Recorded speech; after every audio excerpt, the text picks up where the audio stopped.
ജയറാം ജന്മം കൊണ്ടും ബ്രാഹ്മണനാണ്.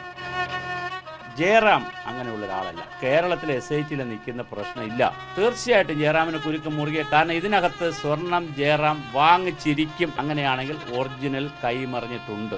ഇറ്റലിയിൽ പോയതാണെങ്കിൽ പിന്നെ അതിനകത്ത് ന്യായമില്ല. അതുകൊണ്ട് തന്നെ ജയറാമിനെ അറസ്റ്റ് ചെയ്യാനാണ് എല്ലാ സാധ്യതയും. പ്രോപ്പറായി പോയ ഇതിനകത്ത് തൊണ്ടി മുതൽ ഒന്നും കിട്ടിയിട്ടില്ല. രണ്ടാമത് സ്വർണത്തിൻ്റെ അളവിൽ വ്യത്യാസമുണ്ട്.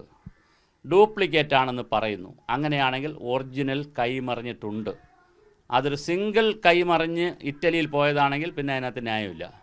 അല്ല, അതിൽ നിന്ന് ഈ സ്വർണം ഉരുക്കി മാറ്റിയിട്ടുണ്ടെങ്കിൽ അത് പലരും വാങ്ങിയിട്ടുണ്ടാകും. അവരെ പൂജാമുറികളിൽ വയ്ക്കാനും പിന്നെ ശരീരത്തിൽ ആഭരണങ്ങളാക്കി ഇടാനും ലോക്കറ്റാക്കി ഇടാനും ഒക്കെ പലരും വാങ്ങിക്കാണും.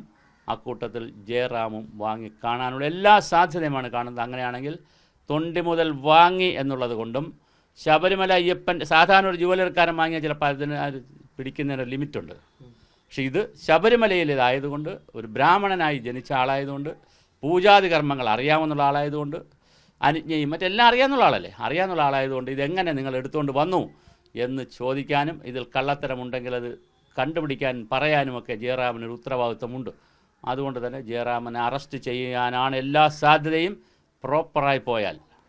പക്ഷേ ഞാൻ വീണ്ടും പറയുകയാണ്, ഇത് ഡൈവേർട്ട് ചെയ്ത് പോയാൽ, ഇതിൽ വെള്ളം ചേർത്ത് പോയാൽ, ഉപ്പിലും പഞ്ചസാരയും ചേർത്തൊരു ലായനിയിൽ വെള്ളം വീണ്ടും ചേർത്തുകൊണ്ടിരുന്നാൽ ഒരു ഘട്ടം കഴിയുമ്പോൾ ഉപ്പിൻ്റെ അംശവും തീരും, പഞ്ചസാരയുടെ അംശവും തീരും, പിന്നെ വെള്ളത്തിൻ്റെ രുചിയെ കാണുള്ളൂ. എന്ന് പറഞ്ഞ പോലെ ഇത് ഡൈലൂട്ട് ചെയ്ത് പൊയ്ക്കൊണ്ടിരുന്നാൽ കേസിൻ്റെ മെരിറ്റ് തന്നെ ഇല്ലാതാവും. ഇതാണ് അതിൻ്റെ ഒരു ഘടന.